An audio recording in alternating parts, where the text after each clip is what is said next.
తెలంగాణ ప్రదాత మనకు మాతృ సమానురాలైన శ్రీమతి సోనియా గాంధీ గారిని ఈ పండుగకు ప్రత్యేకంగా మా మంత్రివర్గం 4 కోట్ల ప్రజల తరఫున ఆహ్వానించాం.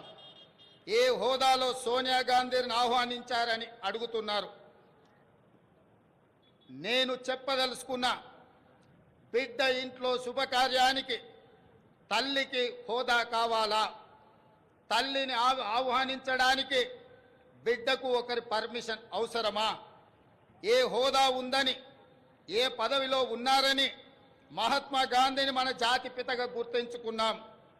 తెలంగాణ చరిత్ర ఉన్నంత వరకు శ్రీమతి సోనియా గాంధీని ఈ సమాజం తల్లిగా గుర్తించి గౌరవిస్తుంది. ఈ గడ్డతో ఆ తల్లి బంధం రాజకీయాల బంధము కాదు. మరిన్ని ఇంట్రెస్టింగ్ వీడియోస్ కోసం మా